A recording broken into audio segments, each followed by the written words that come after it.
States of America and to the republic for which it stands, one nation, under God, indivisible, with liberty and justice for all.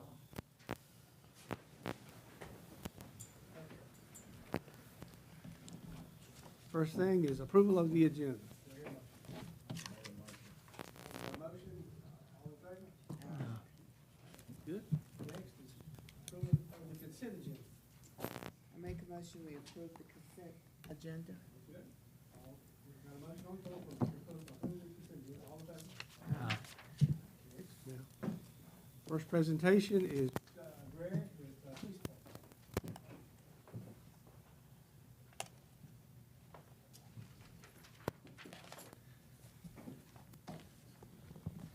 Good evening, Mr. Mayor and board members. Good evening. Tonight I'm here to provide a really quick overview of our annual report for 2025. The full report is included in your board packet, and it was 12 pages long, so this is just going to hit the high points of it.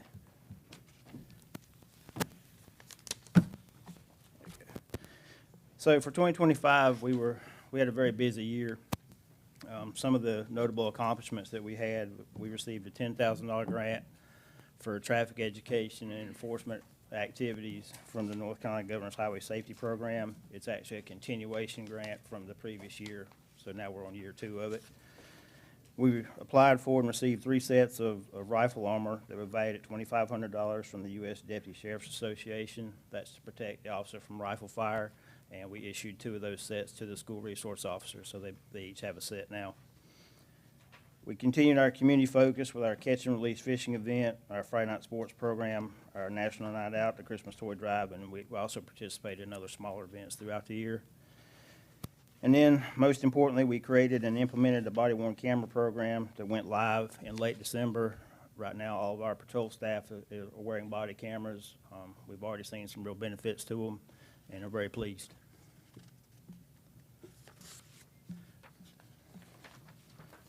On the staffing side, we currently have 4 positions that are frozen and vacant due to funding issues in the town at large. That's 2 sergeant positions and 2 officer positions.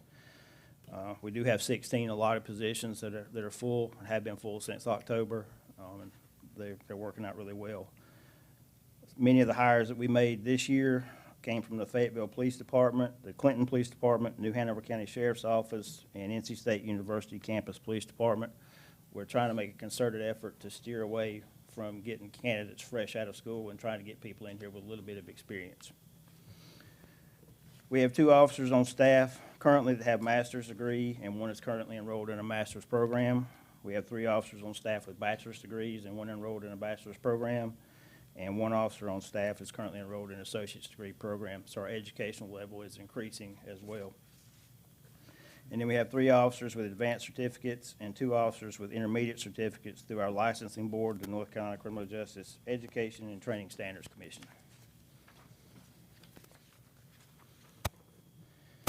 Some of our statistics for 2025, our total law enforcement responses increased 26% to 8,386. Our total calls for service remain about the same with a 0.5% increase to 3,372. And our self-initiated activities increased 54% to 5,014, which shows the officers are out there being proactive. Our arrest reports filed increased 26% to 207. Our traffic stops had an 11% increase to 2821.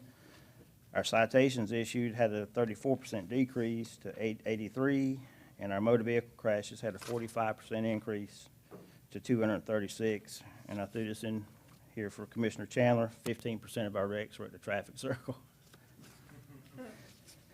Our average response time was 5 minutes and 24 seconds. Our uses of force for the year were 10. All 10 were determined to be within policy.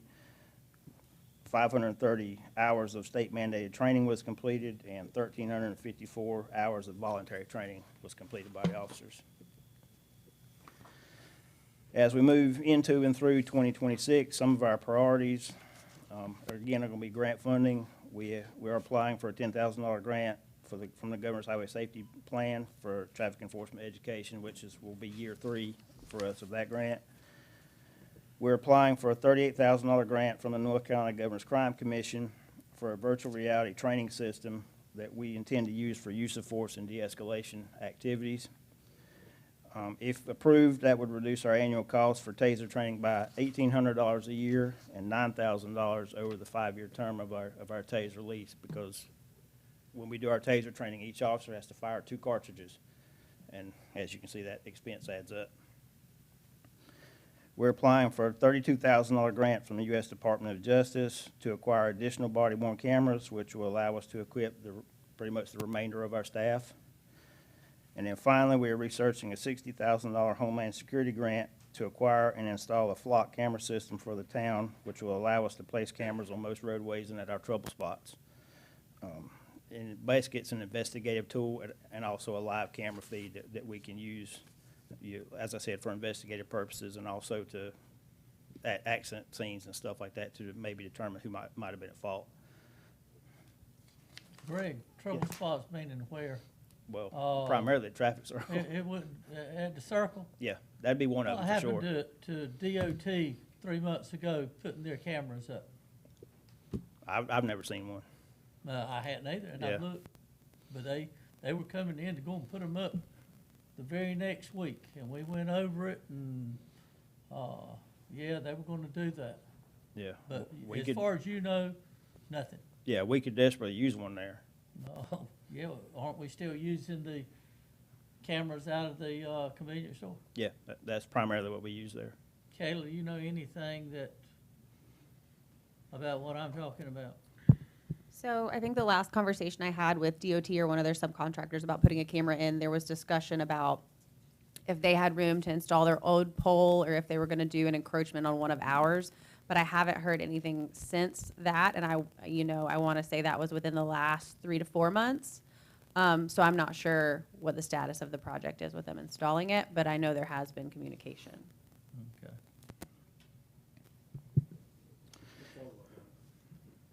All right, and then finally, our last 2 priorities, for 2026, we urgently need to address the age of our vehicle fleet. We have 6 2019 vehicles and 1 2017 vehicle that are well past their period of acceptable use. We're incurring substantial maintenance costs, and the resale values are decreasing, each month as we go along. Last month, I had a $5,000 repair for a power steering system, and that was 15% of the total price of the car. So we desperately need to look at some kind of replacement options. How many cars we got not in the fleet right now? We have 1 that is completely out of service that has a blown motor. Other than that, we have 17 vehicles. The other 2 that they're working on at Beasley's, he's, One we've gotten back. The other one he's finishing up the repairs on it. okay. There was 2 out there today. Oh, well, I know one we keep carrying back because it's got a Okay. leak or something So in the water it pump. came out Yeah. last week and then went back. Okay. Yeah, he's trying to find the leak in the cooling system. Oh, okay. And then finally, in 2026, we'd like to revisit the prisoner partitions that were discussed last year. We had a survey done of our officers, and they ranked partitions as the #1 priority for equipment that they'd like to see coming, moving forward. I know it was discussed previously, but funding came into play with that, so that's one additional thing we'd like to look at this upcoming budget year. And like I said, this was a really brief overview of our full report. If anybody has any questions, I'll be glad to answer them. And if not, I and our officers appreciate your support, and we look forward to a fantastic 2026.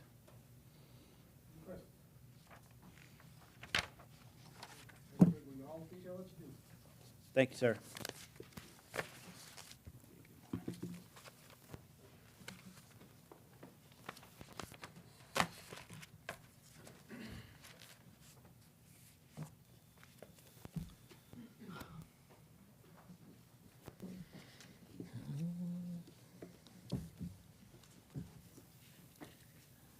Figure out which way to drive this thing.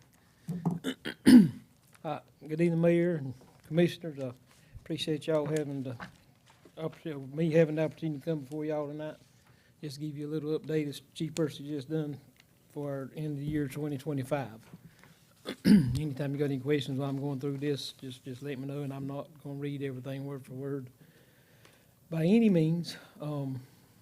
So first slide there, 2025 calls, you just kind of see the month, how many fire calls we had, how many first responder calls we had, and total calls. I'd just like to say February with 155, that was the second most calls that we'd ever had. We had 163 calls in 2023 one time, but that's the second most calls we've ever had. And then in August, we had 102. That was the least that we've had since August of 22. So most time it's right in there. We ended up the year with a total of 1,570 calls. Is where we were at. Next slide's not too happy right there. Next slide shows a breakdown of just calls by the year. So unlike Chief Percy, they went up on their calls. We actually decreased a little bit first time in 4 years. Went down 2.7%, which last year we had 1,614 calls. So like I say, we decreased just a little bit. At the end of the day, meaning we're still very busy. I keep sliding down because 2010 was the very first year that we ever started, the first full year that we done we run first responder calls. And that particular year, with fire calls and first responder calls, we had a total of 555 calls. That's not quite 3 times as many, but we're getting on that there pretty close in 15 years. But I do like keeping that slide in there because it just shows really, where we come from. So this slide show here, and again, I'm not going to read everything, but it just breaks them down into type of calls. Again, 774 first responder calls, 180 motor vehicle accidents, and then right on down the list. Structure fires in our district, 18. Structure fires, mutual aid responses was 33. Down toward the bottom, you can see how the calls shake up in between the 3 shifts. All of them being pretty close, all of them just over 500 calls each. And our average daily call volume is 4.3, so that's just over 4 calls a day average. Some days we may have 1 or 2, some days we may have 8 or 10. But again, that's just the way the average shakes down. This sheet here shows the breakdown of some percentages. And the biggest thing here I want to show is Monday through Friday, 8 to 5, which we ramp up on the staff at the station with the part-timers. But during that time, on first responder calls, we had 288 calls. Fire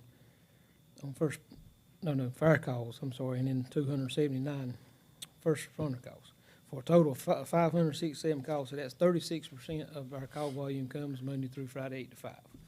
So that leaves 6 right at 64% nighttime and weekends. For a little, just a tad over 1,000 calls with them added together. The next thing just want to highlight is the in call town versus the in calls in town. Calls in town versus out of town. I'll get it out in a minute. 898 calls in town and within the city limits. And then 600 for 57%, and then 672 out of town, and that out of town obviously includes mutual aid. When you go down to the next one, we went mutual aid. We gave mutual aid 245 times. And I'll get that a little more breakdown on that in just a second. We requested mutual aid 178 times. And I know that sounds like a lot, but the way we're doing our interstate deal response with the medium, and we got fire departments coming from both ways, that's just why that is the increase, which we had the same thing last year. We were very close to the same ones last year. Just the man hours on calls, the way we keep up with them, around 5,300. Training, you've heard me talk about that before. 5,600 hours of training in-house, 788 out-of-house, for a total of 6,400 training hours between the full-time staff, part-time staff, and the volunteers. The average response time, that again, the 1,570 calls, we cover, just for the ones that don't know, 27 square miles, and that includes our town district, our Johnson County district, and we cover 7 square miles inside Harnett County. These calls, I started to go back and change them, and I talked to Tyler about it, but I decided I'd leave them for tonight. This data here come from Johnson County from the fire marshal's office through 911, but it's kind of skewed a little bit because we've now done or changed up the way we do our response, like especially at night when only the 2 guys are there. Instead of waiting around for other people, they go ahead and leave and respond. So the last 6 months is probably a tad better than what these here are actually capturing. So, but during the day, during the daytime, we're good as anybody because we're staffed up there at the station. So on fire calls, the average in route time was 2:37. Like I say, that would actually in the last 6 months be down some. So from dispatch to the time the first unit arriving on the scene is right at 7 minutes. EMS call response, you get out of the station a little quicker. Sometimes 1:51 seconds, and then average getting on the scene is 5 minutes and 25 seconds. Again, with most of our calls being in town, obviously that travel time is going to be better than going 4 to 5 miles outside the inner district, or even going to the mutual aid calls. Obviously, that travel time is a lot longer too, which is also included in this data. And it's all and that's all times, day, night, everything added together. Overlapping calls, you can see the trend there. They have been going up the last 3 or 4 years. They went down this time for whatever reason. That's just meaning that 12.6% of the time we're on a call, we have a second call. But in the last 10-year average, 15% of the time we have that. So if you come to the station, we're gonna have if we come to the station on a call, one, or just say 2, close to 2 out of 10 times, we're gonna have another call that needs responding to. During the daytime, most times somebody will stay back for a second call, especially if Chief Bird or even myself, depending on what the call is, what's needed.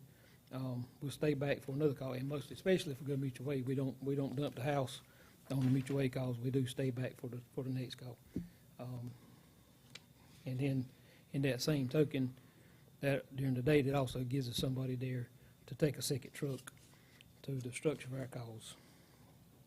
Or calls where we need second truck, rigs or just whatever. But just know that we do have a lot of overlapping calls. So sometimes you may see us go through town with lots of sirens this way, and in a few minutes you might see us coming back the other way. But that's just meaning we're just trying to get the multiple calls. So the next slide is a mutual aid response, and you can see that a vast majority of our times we go to done. we are surrounded. We're really mutual aid poor. We got 8 departments. I told a story. 7 departments that surround us that border our district. Out of our district, there's 7 departments that border our district. We also include, and we didn't have any calls with them this time, but Bowie's Creek with their aerial truck, we have them coming. But we do have, so we have 8 automatic mutual aid departments, but only 7 of them do border us. So it kind of, other than Dunn, Dunn does rely on us a lot going over there. So 245 mutual aid calls this year. Last year was 233, so that's pretty close to the same. Last year we requested 174 times, this time 178. So again, that's pretty close. Our tanker task force, we did not have any calls for service for this year on the tanker task force. But we do that training with the county quarterly, just to stay up on it proficient. If y'all remember, we hosted that training this past year. This here is just a snapshot of what we looked like last year. Again, we come down on calls a tad. Most everybody else went up. Last year we ranked 5th in this same scenario. This time Selma 5210 and Wilson Mills, they all went up above us, and then there we come down just a little bit. So we're 8 out of the 10 county departments that has full-time staff. And you can see how many full-time staff we have versus, the other ones on that same slide there, just to kind of give you an idea of where we at, where we rank. Like I say, last year we were 5th, we were right in the middle. Our current personnel staffing, just to remind you, we currently have 6 full-time shift engineers. We have just, in the last week, promoted 3 of these 6 engineers to captains. This will take effect come March the 2nd. So we'll have a captain and an engineer now. We were hoping to get the 3rd firefighter, but we're still gonna work on that and get that in there to give us the three-man crew coming up.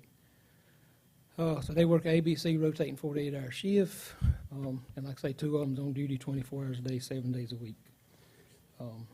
Monday through Friday, I'm there. Also 2 part-timers. Some days we have the part-time fire inspector, part-time assist chief, and our part-time administrative assistant.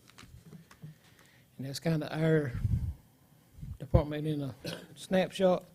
Be welcome to entertain any questions you may have. And as always, I appreciate the opportunity to come before you and give you a briefing of what's going on. Any questions? Thank you so much. Thank you. Department report. Anybody got any questions about the department report? No, but I need to ask Percy a question. Chief, is he here? Come to the podium. I need to ask you something.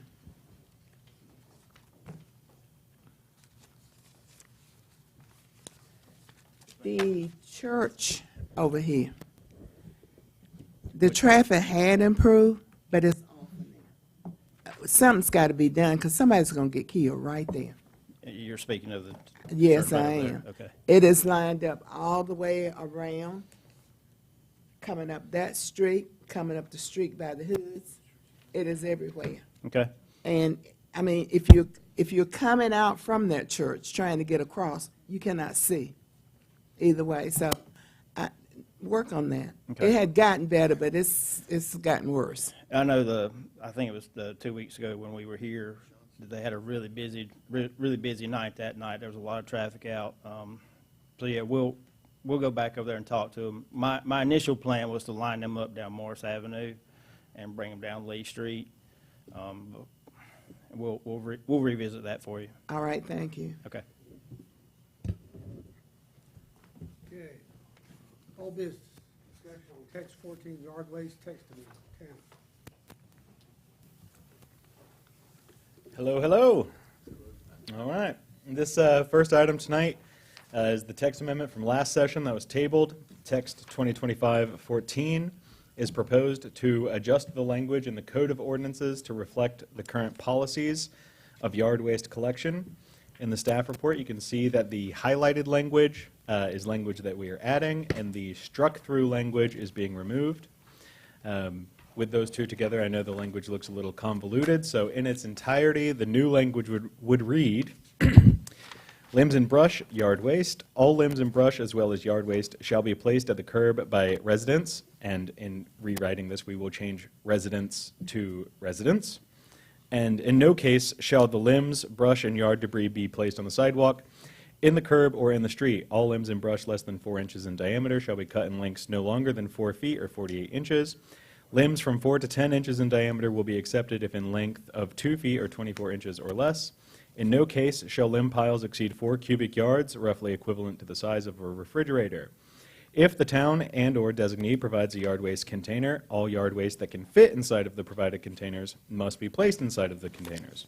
All yard waste these containers will be collected on the designated yard waste collection day. Any yard waste so deposited shall only be accepted and collected if it is cut to fit inside said yard waste containers. The town will not collect trees, limbs, and general debris left by any land clearing operations or commercial landscape activity. The town will not collect cuttings left by hired tree surgeons or any person hired to cut or trim trees or bushes. A vote is not necessary at this time, but this information is presented as a preliminary gesture and for you to ask any questions before discussion and vote at the regular session. Any questions? No questions? Hearing none. Okay, items for discussion. Consideration of appointment of a delegate and alternate to the Central Pine Regional Council Board of Delegates. Angie. Okay, for the Triangle, the Council of Governments, right now, we have 2 staff members, and she sent me an email, and the delegate and alternate have to be an elected official. So I just need you guys to discuss, and then I need a motion to appoint a delegate and an alternate for their board. I saw they meet on Tuesdays. They meet every Tuesday? Is that they meet every Tuesday? I'm not sure, do you know their meeting schedule? I don't think it's every Tuesday. I mean, not every Tuesday. Every time they meet's on a Tuesday. She just sent me the email that said that we needed to change from 2 staff members to, so,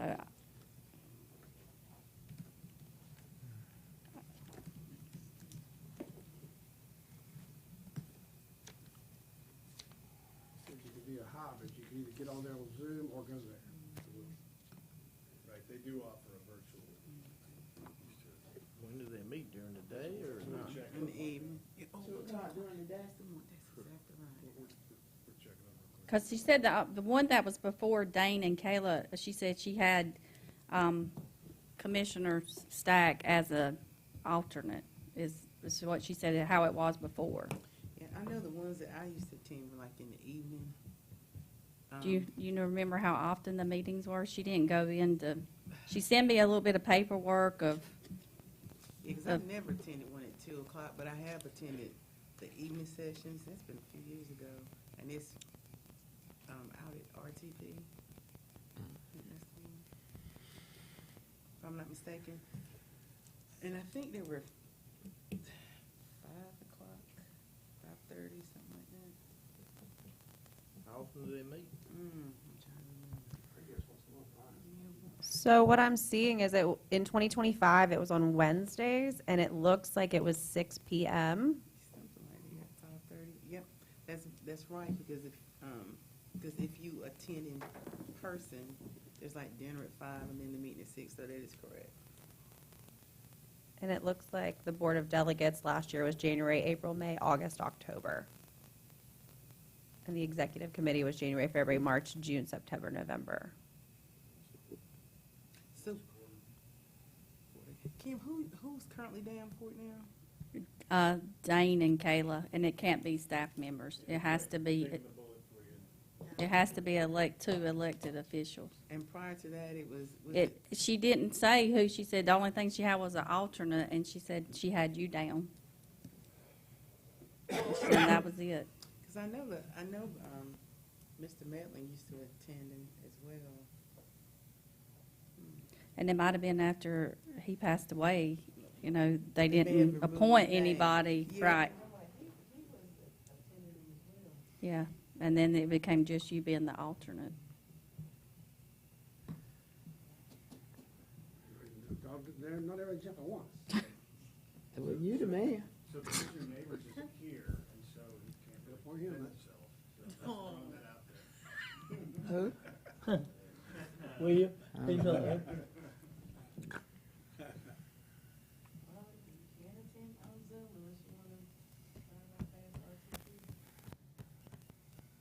How long you have to do it for? What is the- Where's the meeting held at? It's way out there. Emperor Boulevard. Yep, it's out like. Durham. They're in Durham, you can do them virtually. You want to do it? No, ma'am, no. I've got all I'm gonna do. Well. No, I've got 2 or 3 meetings every night. I had 3 yesterday. That's good, that's good. And I've got a baby at home that I have to nurse. Okay, well, good, that's good. Let me there, I'll do it. My wife's gonna kill me though. She is. She's gonna stomp you. Okay. Is she watching? Is your wife watching? Okay, so you're going to be the delegate, and then we need an alternate. Do they need to vote on this, or can they just appoint them? Ike? Yeah, okay. I nominate Dean McLean, the alternate.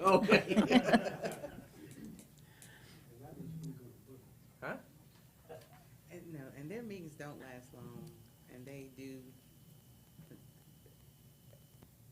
last about an hour, hour and a half, no longer. They're pretty quick.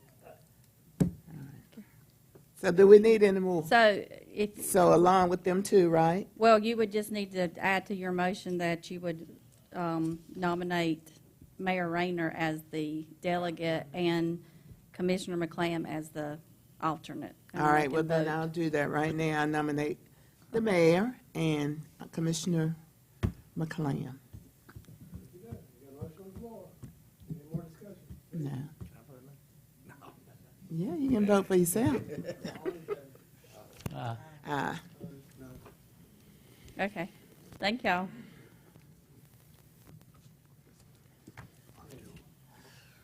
Consider adoption of resolution 216-279-2026. Yeah. And that's the updated town check signature. Okay, this resolution is just to, give us the authority to go ahead and change the town's bank signature cards, following the hiring of the new finance director. So I just need a motion to I make that adopt it. motion that we approve. Okay, More discussion? All in favor? Carried. okay, thank y'all. Good deal, thank you. Discussion on text O2, outdoor storage for landscape material, agricultural supply businesses. Tanner, All right, long time no see. glad you're back. This next presentation tonight is also a preliminary review of a text amendment where no vote is required tonight. It's just an initial review of the language that will be brought before the board again during the regular session. This text amendment is a proposal to adjust the language in the UDO for outdoor storage, specifically for landscape materials and agricultural supply sales. No language is being adjusted for the existing sections of outdoor storage. However, we are proposing to add a new section, Section 4, which details the regulations specifically for those two types of land uses. The proposal reads, outdoor storage for agricultural sales businesses shall be defined as businesses primarily dealing in the retail or wholesale trade of agricultural supply, including landscape materials, mulch, stone, gravel, nurseries, greenhouses, sod production, and floriculture. Outdoor storage for agricultural sales businesses shall only be permitted where agricultural sales businesses are permissible in the permitted use matrix. Agricultural sales businesses are permitted to store products for sale in the front of the business as long as they meet the following criteria. The storage area is screened by a Type A buffer or greater along the length of the front yard storage area and the street. The materials stored in this front yard area must be maintained in a neat and orderly fashion. No heavy equipment or machinery is permitted to be stored in the front area. More extensive outdoor storage, including metal containers, equipment, agricultural equipment, etc., is permitted behind the principal structure as long as the outdoor storage meets the following criteria. The rear storage must be screened by an opaque visual barrier, which may include evergreen landscaping, fencing materials, and or a berm to provide a visual barrier from the street. Existing vegetative buffer areas are encouraged, provided they meet the intent of a visual barrier, and may be supplemented to meet this requirement. If abutting a residentially zoned developed property, this outdoor storage area must maintain the same opaque visual barrier along the side facing the residentially zoned and developed property. Heavy equipment and machinery may be stored in the front area during hours of operation, but must be screened from public view otherwise.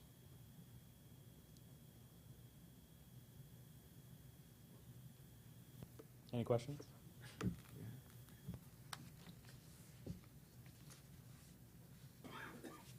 All right. Thank you very much. Discussion, so would anybody like to discuss?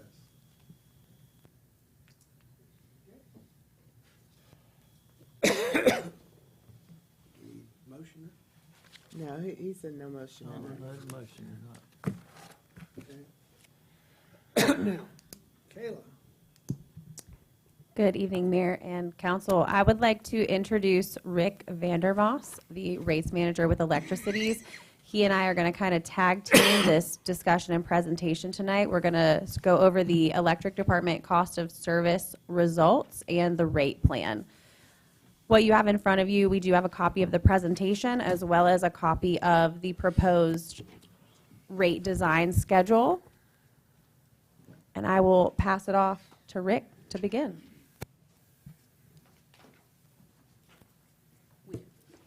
Good evening, Commissioners. Like Kayla said, my name's Rick Vandermoss. I generally don't need a microphone, but I'll, yeah. Oh, you're going to drive? Okay. I'll drive. I am the interim manager of rates and settlements for Electricities in North Carolina, your wholesale provider with NCEMPA, the North Carolina Eastern Municipal Power Agency. The first thing I would like to do tonight to all of you is thank Steve Harrell, the former interim town manager, Dane, Kayla, the Glens. The cost of service study is a huge data undertaking, and it puts a lot of burden on staff to provide all of the audits, the billing determinants, all of the capital requirements, and everything like that. It is a huge data list, and staff performed wonderfully. And Utility Financial Solutions, the company that you hired to do the analysis, and those staff at Electricities, want to thank everybody in the town for all of their hard work to get the information that the study needed to be completed. So what we'd like to do tonight is cover a few highlights from the cost of service study. You have no debt, so there's no debt coverage ratio in the financial projections. The financial projections are a 5-year financial projections based on the audit from the town, cash reserve. It calculates what your operating income is, what your minimum cash requirement is, and what your available cash is. Minimum cash level, target operating income, and then we'll do the rate revenue adjustment plan. So under current operating rates, the utility is projected to lose approximately $500,000 last year, almost $500,000. I can't read that even with my glasses, so let me turn to the right page. And this is the projection if no rate adjustments were made. So the current projection is just the adjusted operating income would be just shy of a loss of $500,000 with a projected cash balance of negative $1.6 million. Those adjusted operating income and cash balance imbalances increase over time due to load forecast changes and increases in wholesale power costs to the agency that are currently projected. So the current plan under the proposed rate track would be a combination of two 15% rate revenue increases. One that would be effective under proposed April 1st, 2026, and a second rate revenue increase of 15% April 1st of 2027. These amounts were chosen to do the best that we could as analysts to mitigate impacts. These are big impacts on customers. There is no doubt about that. But by breaking these two up into two pieces, in a way we mitigate, all at one time impacts to customers while helping dig the utility out of the situation that it's in. After the first year, the rate revenue increase, you would have adjusted operating income of just below $400,000. You would still be negative in cash balances once the second increase goes into effect going into fiscal year 2028. At that time, you would dig out and have a positive cash balance. Now, if you look at between the rate increases, the changes in load forecasted growth and wholesale power costs, you're projected to go above your minimum, which is about approximately $2 million minimum cash on hand, would happen at the end of the 5-year window for these projections. At Electricities, we would recommend that after 3 years, you look at redoing not a cost of service study, but a financial projection study. And that's half of it. It is this main 5-year projection. That is our recommendation in this situation would be that you would do another financial projections. It's about half the cost of a full cost of service study, but we would recommend that you do that after July 1st of 2029 to reassess where you are in the next 5-year period. So customer charges. A lot of folks, I wanted to cover this topic is, why do utilities charge customer charges? You don't get a customer charge generally when you walk into a restaurant. I will say that's not true if you go to Italy. They will charge you as soon as you walk in the door and sit down. They will charge you money. But anyway, that's a side thing. I'm just trying to make a joke, so I'm sorry. I was going to make a joke, the traffic circle thing. I knew Americans had issues with traffic circles, but it's nice to see, as a statistician, it's nice to see numbers on it. Confirmation that Americans do have trouble with traffic circles. So, but anyway, back on topic. Why does a utility charge customer charges? The reason is you have customers that use from 1 kilowatt hour to 5,000 kilowatt hours, and that's just your residential customers. That doesn't count your commercial customers, hotels, restaurants, gas stations, all of those folks.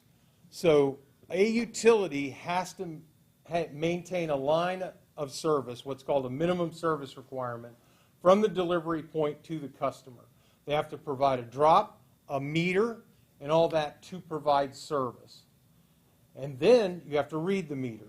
You have to generate a bill, and you have to take a payment. All of that costs money, whether a customer uses 0 kilowatt hours or 5,000 kilowatt hours. That cost. By having a customer charge, you don't have higher usage customers subsidizing low use customers. Low use customers, whether they're low use for a reason because they have a very efficient home, or they're snowbirds and they're not there very often, or whatever the reason is that they use a minimal amount of electricity, their cost for you to read the meter, generate a bill, provide them service are covered. Or if they put on solar panels. At that point, you really are okay that they do these sorts of things, and you're immune to whatever usage they have because the rates are covering what they cost to serve. So to bridge the gap between the customer charge and the rate design, you're currently charging a $5 charge for a wholesale Rider 122. We are going to leverage that $5 from the Rider 122 and move it into the customer charge to move your customers closer from their current customer charge to closer to cost of service. And that would be on the thing, you'd move from $20.70 to $25.53, or in the rate design, you would move to $26. You can see when you look at this information that these are the customer charges for each size class, and they go up because you've got 3-phase service, you've got higher billing, you've got more advanced metering requirements with demand and those sorts of things. So those are some of the reasons why as you go up in class, you're getting more higher customer charges for customers. So the implementation, like I said, would be a 2-year plan to increase rate revenues 15% in April 1st of 2026, April 1st, 2027, another 15% rate revenue increase.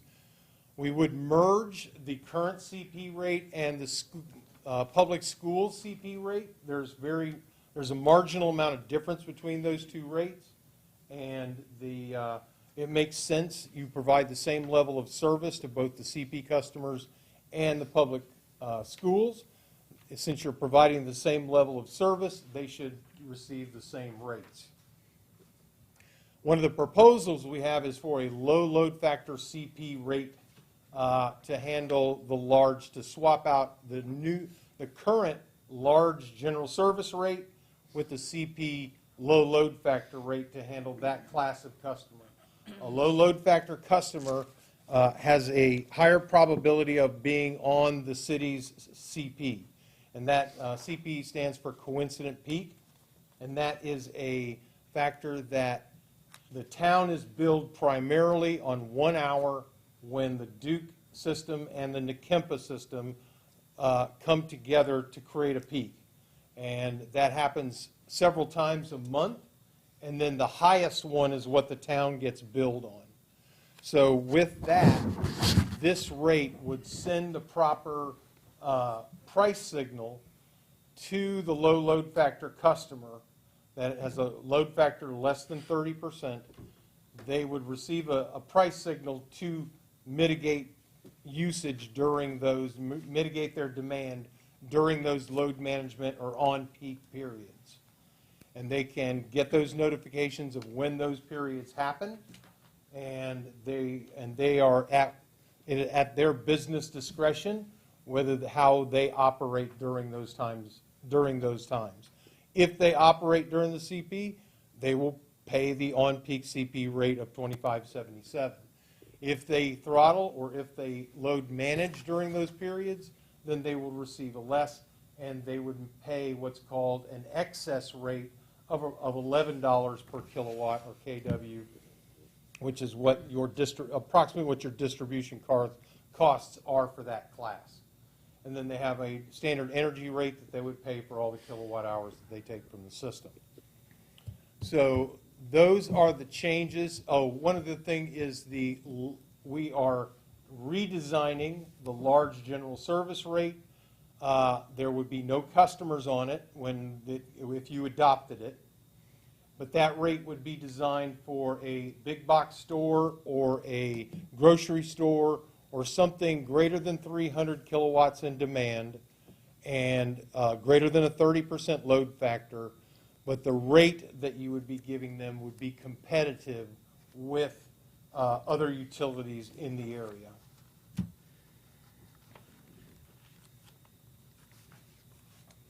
And the tiny print is, you want to go over that, or you want me to? I mean, I don't know what detail you want to go into.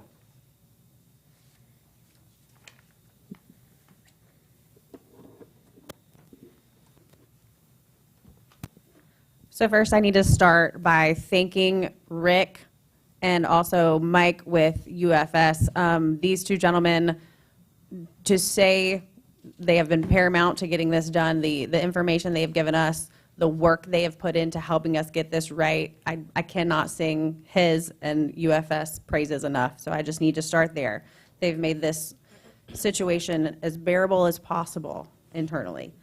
So the proposed rates, I have them in the slideshow just so when it is posted, people can see it online. I know it's far too small for most of us to see here, but on your desk, you do have a copy of the proposed rate design on a single sheet format, and those will be posted online as well for people to see after the meeting.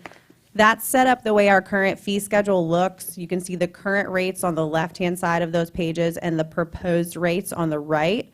And it does show the April 1st, 26, November 1st, 26, and April 1st, 27. The reason we included that middle is because that is when the second rider falls off your bill. So customers will see a nominal decrease on the bill, losing that $4 a month charge. So really, what I want to step into is what this means for you, what this means for our customers, and the majority of that is going to be residential customers. So 94% of residential customers in the town of Benson use 2,000 kilowatt hours or less per month. 66% use 1,000 kilowatt hours or less per month, and the median usage is right around 750. It's 751 kilowatt hours per month. So what we wanted to do is the table that you see in front of you has the current, what a current customer would pay based on their kilowatt hours and our rate, what the proposed payment would be based on the rate, the dollar amount increase, and a percentage increase. So as you can see, most utilities, Duke, South River, when we talk about the average customer, they're going to talk about 1,000 kilowatt hours per month. So the average customer would see a 10.7% increase in the money they will pay on their monthly bill.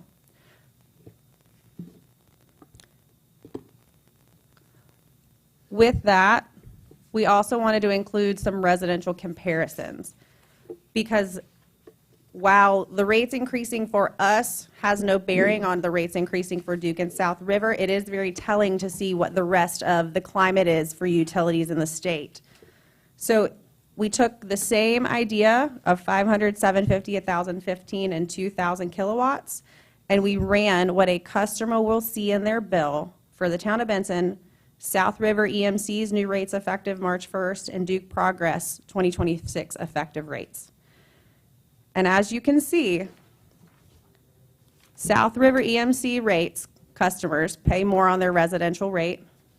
Duke Progress is below the town, but the higher you get in kilowatt usage, so if you look at 2,000 kilowatt hours, the Duke Progress bill is $298.21, and the town of Benson bill is $302. So yes, on paper, you can say Duke's bill is higher than the town's, because it is. But in the grand scheme of utilities, there's a $3 difference between the town and Duke. With that, we also wanted to provide the rate increase percentages that all three classes of customers are getting between the town, South River, and Duke Progress.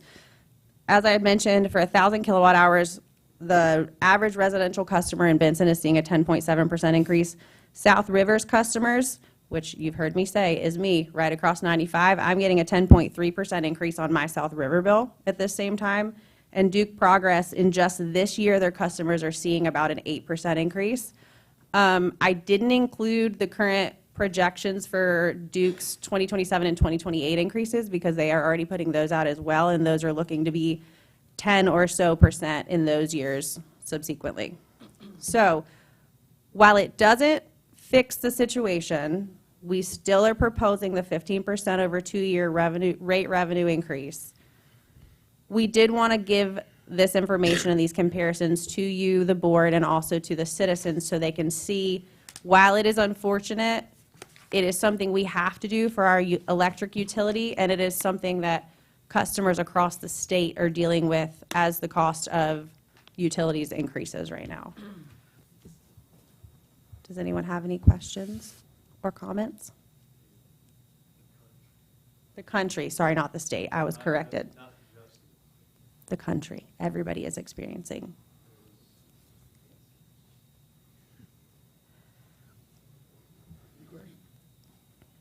I would just like to comment on some of the meetings I've sat in on that I wondered why we were so far behind, and it was brought to my attention that this board and the board prior to this board had passed resolutions to increase the electrical, and they were never carried through. They were never approved. They were approved at a board meeting among the commissioners, but it was never picked up and passed on. So now we get hit at 15% increase rather than maybe a 5 or 6% increase.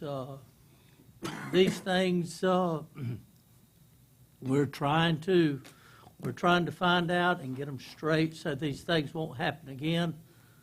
But I do want the public to take notice that, I mean, all of us walk out and, well, my electric bill, I'm on Duke Power and it's so much less than the town of Benson. I'm on the town of Benson, and I'm also on Duke with a business, and there is really no difference, and they're going across the board. Duke sets the rates, and they try to get the rates. They're going high, too. So it's going to be passed on across with everybody, and, I mean, you've got a lot of people out there that's hurting, and this right here is no answer. Utilities are going to go up. I wish we had the answer, but I wish that we had done what we needed to have done in the past, and it wouldn't have been such a big hurt right now. Anybody else?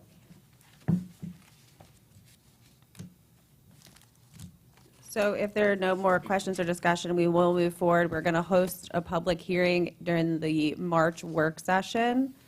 And at that time, if you all would like to take a vote on the proposed draft design going forward, we will post all of these documents plus more on the website, on social media, to get all of this information out to the customers and the citizens, so everybody is aware what's happening and the reason we're having to do these increases. Well, Kayla, are we prepared, well, is staff prepared to answer any questions that the citizens will have?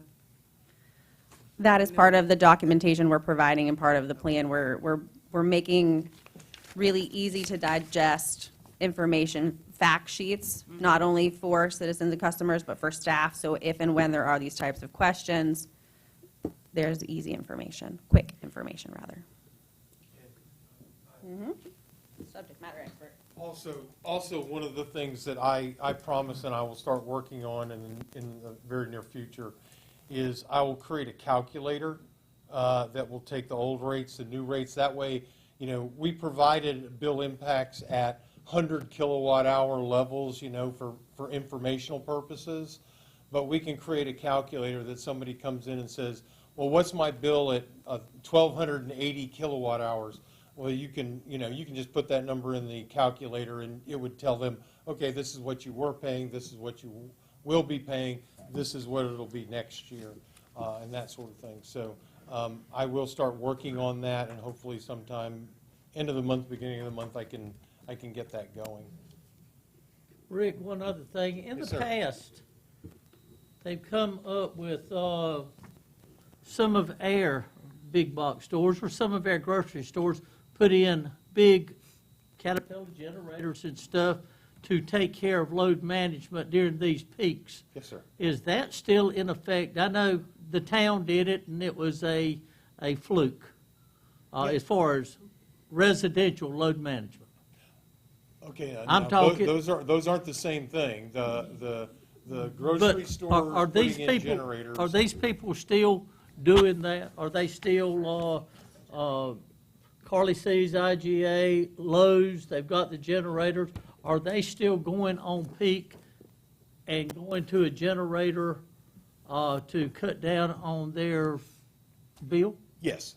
They are. A lot of grocery stores, because they are required to have backup Yeah. for their refrigeration and freezers, they leverage that backup to mitigate their on-peak demand. And they will run them during load management and they'll load follow with those so that their demand goes to zero. And they'll pay the excess demand charge. Yes. Okay, thank you. Is that something that can be detected if they're not doing? Yes, because they'll be, instead of being 0 or 2 or 3 or 5 or 10, they'll be at a couple of hundred kilowatts of demand. Yes, it's very easy for those. And not everybody participates in that. Food Lion, I know, is probably one of the primary ones that does load manage and have generators on site. Carly C's, there's a Carly C's in some town, I forget which one it is. They not only have a load following generator, the owner of that store is putting in solar panels. So this guy's just going to be a generating magnet. So you know, they're evaluating that and that sort of thing right now. So it's just one of those things that because they have that emergency generation requirement because of their refrigeration, so they don't lose all the product, they leverage that to lower their electric bill. And I will add, the current CP rates have excess demand at such a low amount that even if they aren't actively working to load manage or generate, we're not collecting enough revenue that covers the delivery. So this rate design, all excess KW, all excess demand charge now is high enough, it covers the cost of delivery from the town. So I think part of that in the past was there may have been businesses on this rate that didn't actively generate or load manage as much as we had hoped.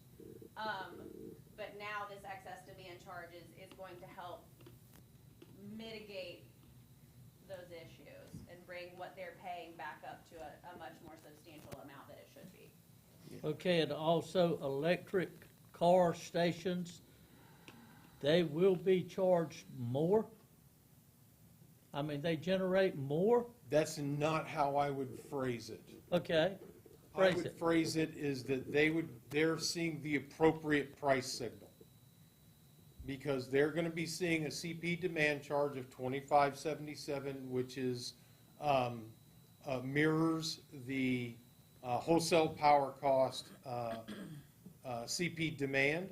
Yeah, And then their excess demand charge and their energy charge reflect the distribution costs and the energy cost of what the utility needs to recover from that customer on a zero CP basis. If they were to completely cut, they would not see the $25.77, but they would be charged $11.14 per kilowatt hour for demand and energy, which is an appropriate rate for the level of service that the town is providing to the electric vehicle chargers. so the town would be covered. Yes, the town would be covered, but like I said, it's the appropriate price signal. What happens to the customer's bill is wholly dependent on how they operate on the other side of the meter. I can't say one way or the other whether the bill would go up, the bill would go down. Rates send a price signal in this type of rate. CP rates, time of use rates, demand rates to a certain extent, they send a price signal, and they send you ultimately send a bill to the customer that reflects how they impact the system. And that's kind of what you want to do with customers like that. How about home type units? There's a lot of electric vehicles in these houses, and I wanted to ask you that in our meeting earlier, but I just forgot to. I mean, I think we've got two in our neighborhood that are total electric, Yes. and they're not going to the Holiday Inn to plug in, they're plugging in at home. That is like a phase 3 to this change, because what that involves is a time of use and or an on-peak demand charge rate for your residential customers. That's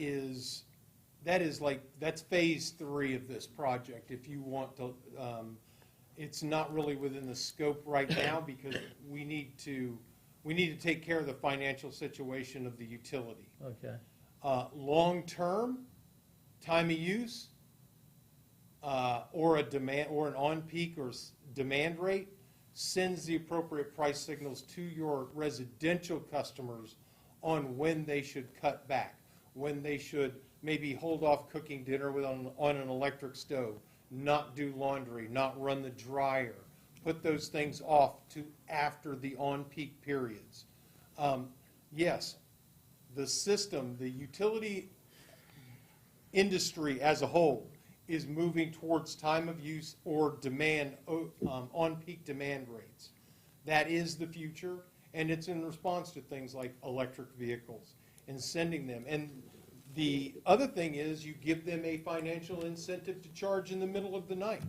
You would give them a rate, a time of use rate, where you charge them 28 or 30, anywhere from 28 to 35 cents, just throwing out numbers, during the on-peak periods to convince them not to charge their cars, but you charge them 5 cents a kilowatt hour from midnight to 7 in the morning or 6 in the morning to incentivize them to charge their cars.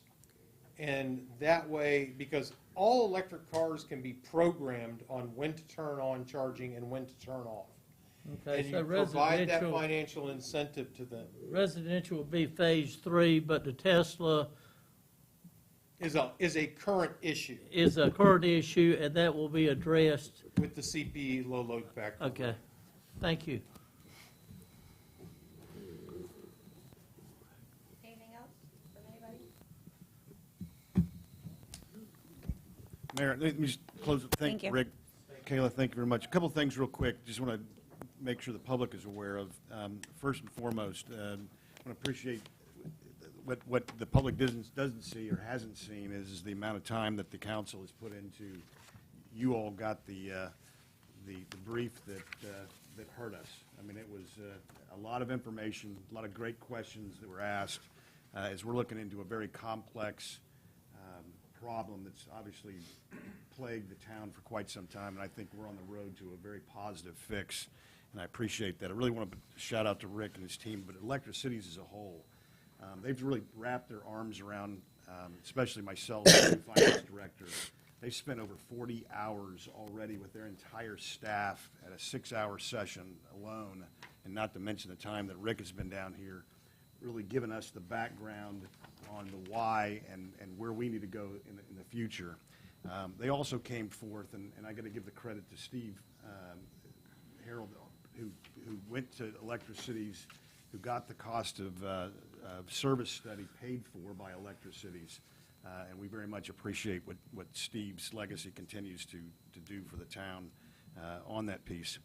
A couple other things Electric City's done that's behind the scenes to this, a lot of folks just don't think about. We're not only thinking about our current customers, but what does the future look like?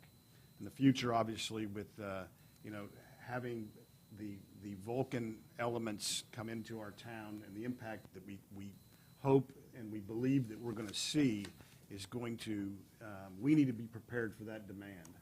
And so we are already working with their economic development team and working with Glenn and his team on how do we prepare the infrastructure to support what we hope to be additional commercial and obviously residential development. And that's a huge piece that we've got to get ahead of now to include exploring funding sources at both the federal and state levels to help us pay for that. So we very much appreciate that. The other piece is a site survey that they're doing for us. Site survey means that we take all those developable properties that are in the town and in our area and how they are looked at by developers on the availability of utilities and how it affects their bottom line. Are we more competitive than other areas? And a huge piece of this is obviously the electric grid system that would support their business. And so that's another piece that Electric Cities is working on with us. And then last, something I think that's really mostly for the residential folks, and it's something that we're trying to get our head wrapped around, is with their marketing team. The biggest complaint that I think that the town has seen and we see on a continual basis is the format of our bills that we actually provide the customers. They immediately assume, because when they look at a bill and it's in toto, so it's got water, sewer, electricity, stormwater, garbage all on it, and they see a very large bill that is on that piece, and it's hard to wrap your head around. And we've got to fix that strategic communication, if you will. And we're looking at a couple of other towns that have explored that. We're even going to get a little bit creative. We still have to work it through, talking with the legal folks, and we'll obviously bring it in front of the council. But one of the best options I've heard so far is are we able to split our billing system? Meaning that a lot of folks have a hard time wrapping their head around one bill at the first of the month and not breaking it up into the bills that we actually send out twice a month. I can't take the credit for it. I got to give the guys back there from the electrical department that a lot of folks have a hard time, they get paid twice a month, not once a month, and carrying, a lot of people live paycheck to paycheck. And so we're going to look and see possibly if there's a way for us to split the bills so it's easier to digest for the public with the available resources they have from pay period to pay period. So we're taking a hard look at this, trying to, while no one wants to see rate increases, Commissioner Chandler is correct that this council approved on several occasions rate increases and they weren't implemented, and we're now making up for that.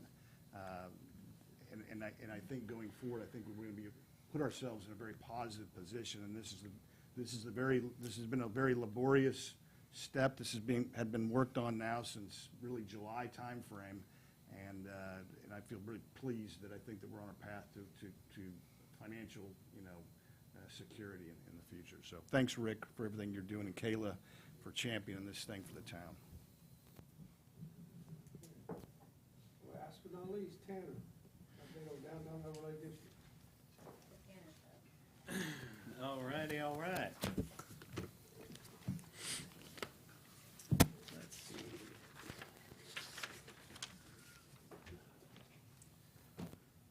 I have a couple handouts for you. Let's see. So this first one is an ambitious timeline for developing the downtown overlay district, as well as the UDO. And the second one is kind of just gauging the temperature with you all about some questions I had about a possible text amendment in the future, but this first one, that's the first one we'll talk about. This is the calendar, and the highlighted one is for a potential text amendment.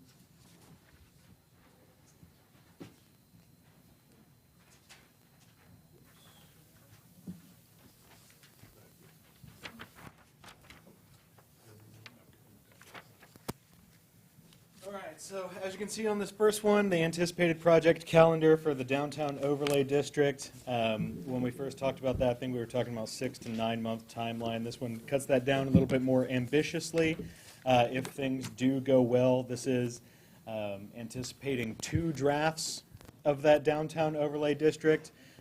First and foremost, the initial meeting on it is going to be March 3rd at the planning board meeting. We're going to send out information to the public and stakeholders and basically gather initial direction, language, and geographic meets and bounds for what we want the downtown overlay district to look like, and then incorporating those comments back with the public, planning board, and board of commissioners as necessary, until eventually culminating into an official map of the downtown overlay district and a final vote on the combined ordinance language and geographic map for recommendation at the planning board, hopefully July 7th, and then hopefully final vote with the Board of Commissioners July 16th. Again, this is dependent on how many drafts are required, but hopefully at 2 drafts we'll get this thing right. And then the UDO updates, so the packet I gave out to you guys last time, the direction that I think would be positive for that is in these workshop meetings to break that big document down into sections. So you can see here, March 10th workshop meeting, we'll discuss the draft of Articles 1 through 3. We'll go through that kind of piece by piece, give you some explanation and background, and we can workshop out that language, again, like I said, piece by piece, until we have direction from the board of exactly how we want that to culminate into a final document, and then we'll go through the formal process of more public comment, stakeholder comment, and then planning board recommendation votes and board of commissioner votes. With this one, you can see, again, the anticipated date for a final vote is going to be the September 7th regular, September 17th regular meeting. Again, that is dependent on how many revisions are going to be required or implemented by you guys in the planning board. The other information that, any questions about that before I move on? All right, so those are 2 big important projects. So you know we're going to have some fun work sessions and planning board meetings. Of course, I do invite you all to the planning board meeting for that first stakeholder meeting for the downtown overlay district to get your input. Not required, but of course you are welcome.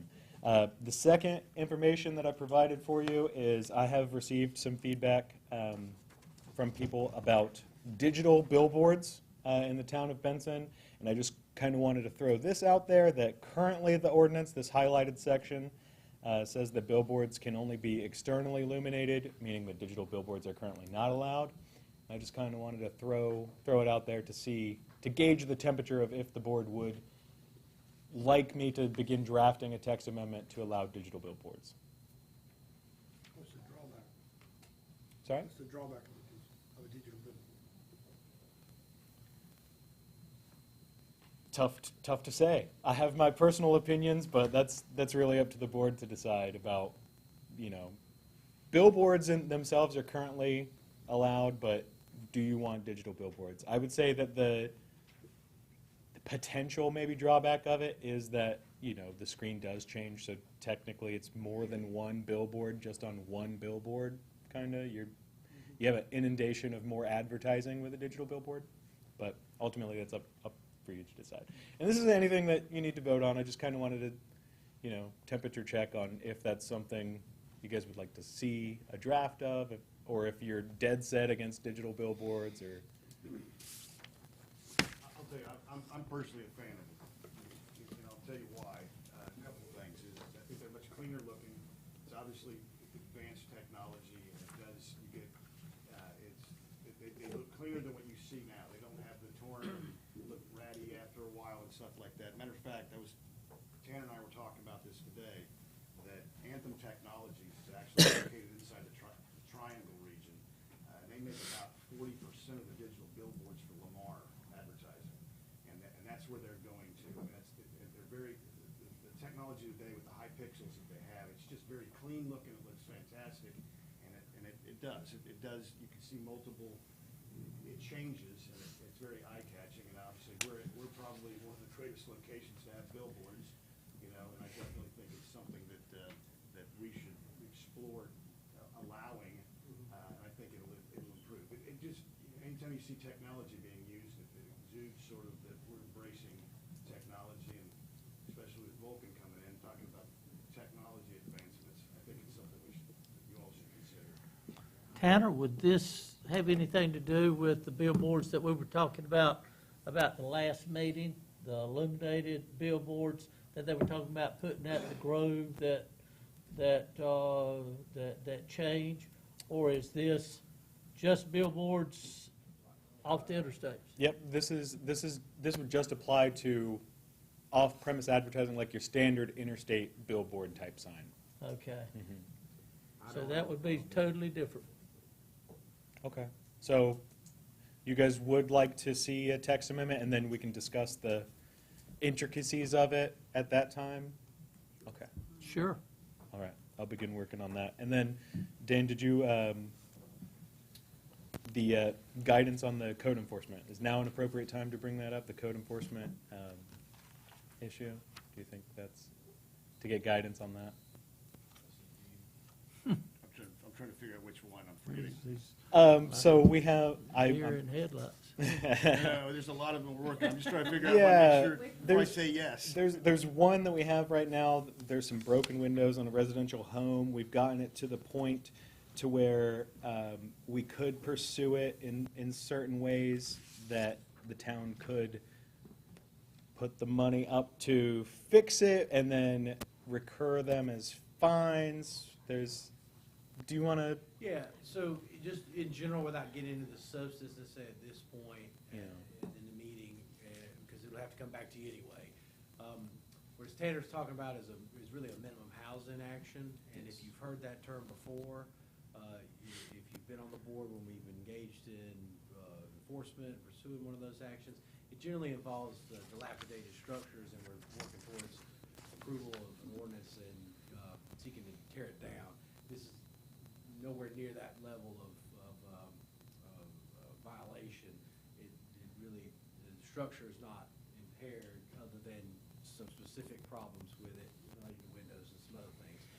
Nevertheless, the statute's the same, and what would come back before you would be an ordinance. The planning department staff have gone through the process, conducted administrative hearings with the property owner, et cetera, and brought it forward on an administrative level to a point where now, if they're going to continue enforcement, we need to bring forward an ordinance to you to order that compliance, to order those the structural problems with or the problems with the structure corrected and repaired. So that has to be approved in a meeting by the Board of Commissioners in an ordinance form. So I guess the question is, understanding that requirement, is that something you want planning department staff and my office to bring back to you to continue enforcement? The alternative is to keep going in an administrative process and essentially continue to notice them and finding them and all that. You have under statute the right, the legal authority to not only order it repaired, but repair it for them and then lien the property if you want to go to that level with it. But the next step in that process, if you're going to ratchet up that enforcement action under that minimum housing statute, is to approve an ordinance doing so. And you could tailor that, and I'm not being general, and that's on purpose, because we're not really getting into the substance of it tonight. But do you want us to bring that forward to you, or do you want the staff to, it being, again, not a dilapidated structure that is in excess of 50% of the value to repair? In that scenario, if we were in that position with this particular property, they would be bringing forward an ordinance asking you to order it to be torn down. Again, it's not that. This is a different one than you may recall. It's been a little while since you've had a minimum housing ordinance that I can remember to approve enforcement action. Mayor, how long you been dealing with this? Since I've been here, so almost a year. Yeah, by the time it gets to a point of coming to the board for an ordinance, it's gone on for a while. There's hearings that they have to conduct and after notice, and they have to give a certain period of time, which generally is, ample enough. We usually get more than the statute even requires to bring, because we're seeking to get them to voluntarily get it into compliance. That's best for both parties. But if they don't do that, if you want to go to the next level of enforcement, this is the next step. So That's what I think we're looking for guidance for, is because we're at the turning point with this code enforcement that the options could be, do we continue to try to, I guess for lack of a better term, play nice and send letters and things like that, or do we take the next step, which may include the town spending the money to fix this issue and then trying to pursue placing a lien on the property? What is the direction that the board feels? Well, let me tell you something. We pass ordinance, but I don't think they've been being enforced in several years. So I'm trying to think, what is the purpose of having ordinance if you're not going to enforce them? Because it has not been happening. this particular ordinance is just focused, Well, I'm talking about any ordinance. Well, that may be. This particular one I'm referring to would be a specific ordinance about the particular violation and about the particular property, ordering that property owner to bring it into compliance, and if they do not within a period of time, directing the town to, approving the town to abate or correct the violation, and then lien the property for the expense of that abatement. So, I respect what you're saying, but this is a particular, basically you'd be, the word ordinance is from statute. That's what the law calls it. Really, it's an order. It's a mandate. from I the know, board to- but that's what I'm saying. Well, and They've not been all enforced. ordinances are.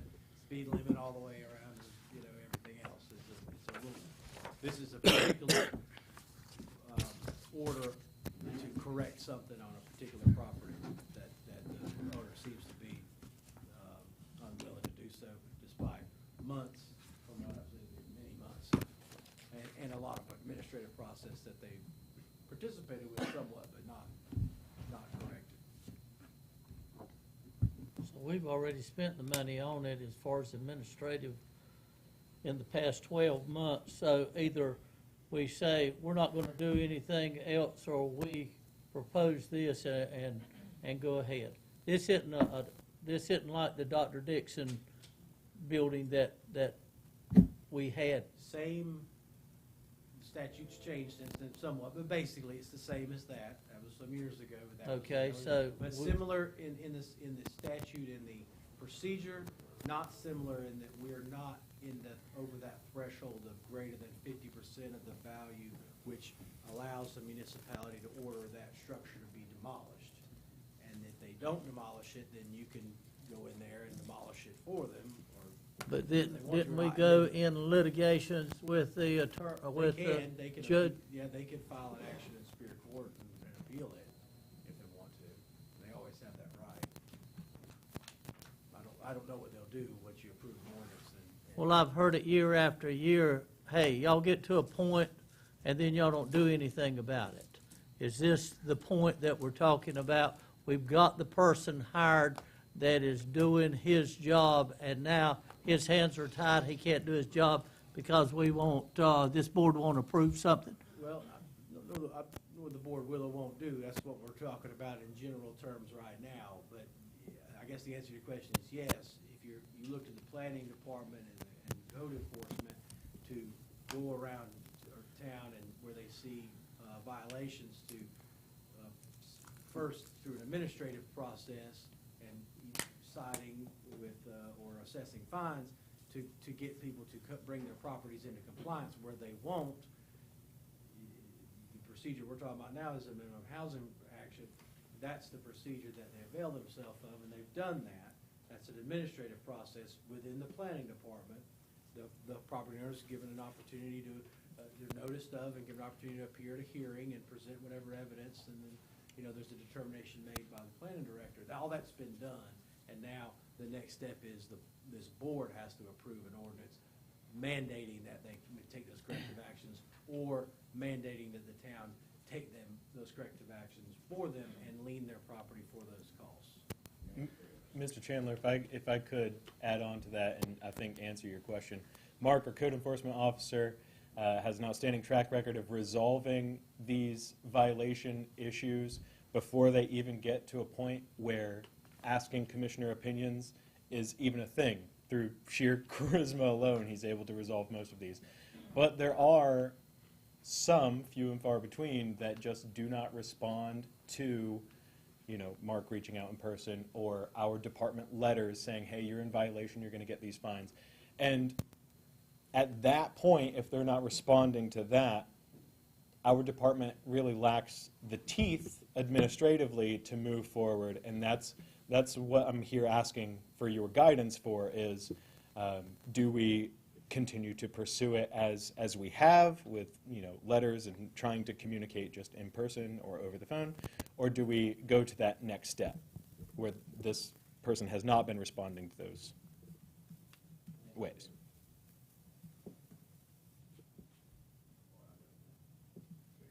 Did you make a motion? I'm just looking for guidance. We don't need an official motion until we present the order. If the board's consensus is that's, you want the planning staff, with my support, to bring forward an ordinance under the minimum housing statute, ordering that corrective action be taken, then that's what we'll do, if that's the consensus. Okay. You'll have to obviously vote on that. Okay, so Dean said it, and I'm all for it, but does it get washed under the rug, or does it come back to us and we have to put it? You're asking an opinion question now, but, Mr. Chandler, I would say, given my experience with your current planning staff, I have all confidence it will come back to you. Yeah. It's fine to approve it, but if you're not gonna enforce it, then that's the problem. And the real Will do. thing too, and not to keep belaboring it, but there may be expense in that. And if Yes. those of you who've been on the board when we had it's been some years now, but there was a nuisance abatement, minimum housing action program, with some, to try to focus on some of the real egregious dilapidated structures. And there was budgeted funds for that. This is a little different than that, again, because we're not talking about a structure that's fallen down and they've gone out there and sent letters and no one's responded and you're just trying to get it torn down. And this is somebody that is well aware of what the issues are, they just won't correct them. We're not talking about tearing anything down, we're talking about making corrective actions to the structure itself. The structure will remain. But there may be expense in that. So when we bring this back, we can go through that with more detail about what that might look like. But you approve the ordinance that gives them the next step to continue on with force and effect of the statutory authority that you can provide, and only this board ultimately can provide that next step in the process of that authority to go to the next level of enforcement. Okay. So the board, the staff has done all they can to take it to this point. Perfect. Thank you very much. Thank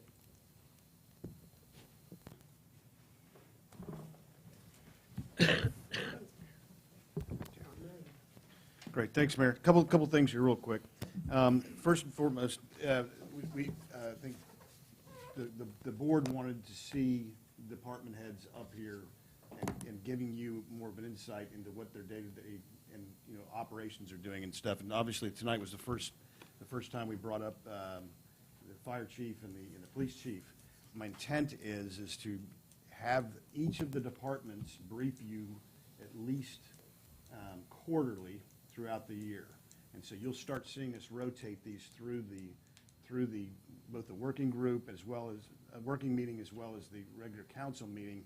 So by the year's end, you will have, the departments will have briefed you 4 times throughout the year, and instead of giving you a big, huge dump each time. But anyway, and if there's something specific that you would like them to see or get information on, we'll do that and tailor their briefings accordingly.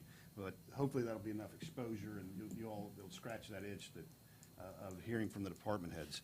Second thing is, and I've asked, Commissioner Chandler, and I appreciate your help and meeting with us and stuff.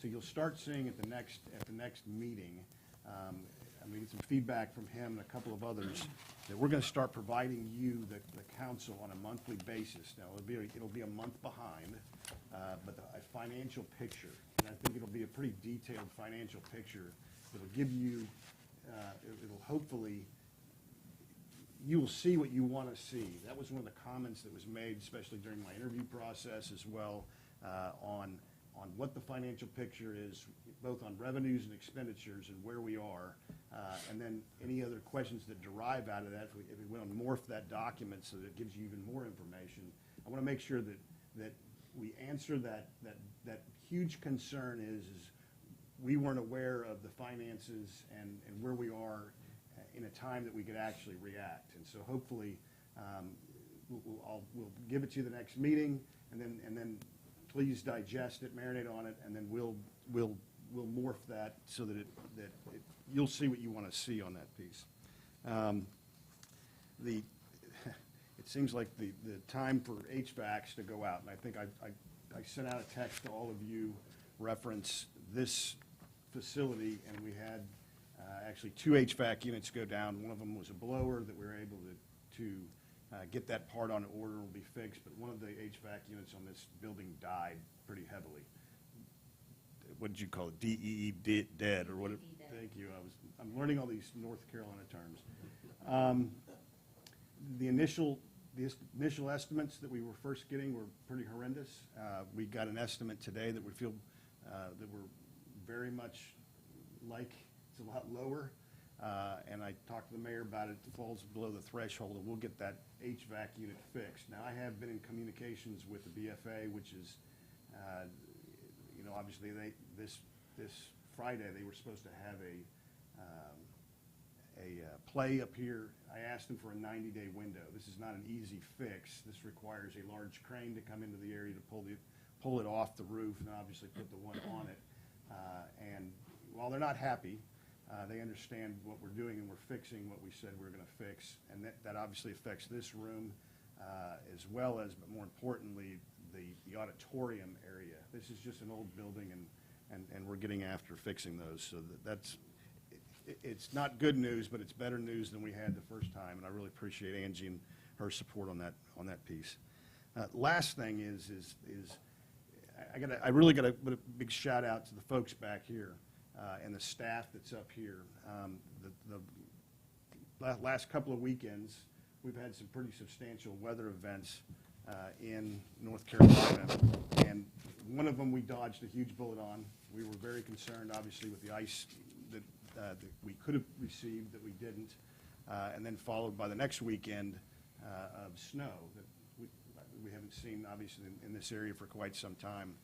I do think that there's a hex of some sort on the I-95 corridor, and I think it stumped most of the weather forecasters that were out there, but we didn't get snow. But the important thing is a lot of the folks back there worked 15 days straight, and a lot of those guys back there were physically staying overnight in our facilities so that they could respond on a 24-hour basis. And I really want to thank you for the sacrifices, because remember, we were, a lot of folks were hunkered down with their families at home, and these guys left their families and we're here taking care of the citizens in Benson. So I just really want to say thank you for what they do. And then for the executive staff, we had to do some very quick coordination, making sure that we were doing all the things that we were supposed to do. So big shout out to obviously the town clerk, the attorney, Kayla, and then putting that plan in place so that we could actually declare an emergency.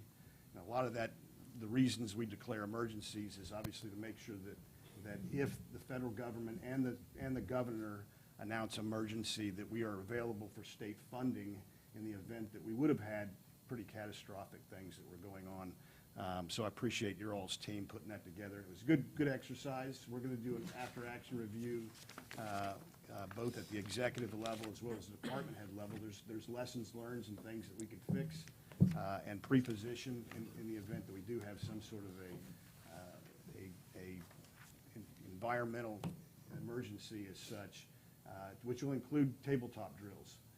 We want to go through and what are our worst case scenarios to really prepare the town so we're ready to react to some sort of an emergency, whether it's weather related or I think one of our biggest concerns is if something happens on that railroad, and how do we impact that and protect our citizens. So big shout out to the staff, and I really appreciate all the support that those folks do. Mayor, that's all I've gotten. I have a question before we go around the room. I got a notice, Upper Coastal Plain Rural Planning Organization. That is not what I just got up wanted to, different thing. What's the difference? That's DOT related for the projects that DOT prioritizes and that's it. That's the Upper Coastal Plain, Right. the TAC and the TCC. That's the thing I was pointing to back up.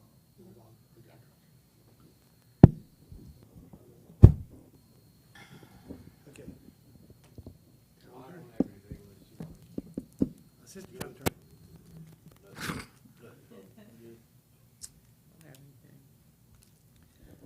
Well, I don't really have any complaints. I do really want to thank the gentleman in the back along with Dean because we did not lose power. And I tell you, Maxine Holler was very happy because I only had kerosene oil to back me up. So I appreciate everything you did. We did not lose power, and people were really worried about that. So I thank you all for what you've done. No. Appreciate everything y'all did. Everybody that worked that we saw, that we, and the people that we didn't see. I saw Alan brought a lot of extra volunteer firemen in that spent the night, that ran calls, so some of us wouldn't have to get out to it. We appreciate it. The only other thing I've got is a reminder, the chamber banquet is the 26th, Thursday week, right? Yeah. Next Thursday's the 19th. Yeah, okay. Have we got a meeting between then? We got a meeting 19? the 19th. Yeah, okay. I absolutely want to say thanks to everybody in the back. I sat home myself and sitting by the fire looking at it. And if nothing else, I hear much. I make a motion that we adjourn. All in favor?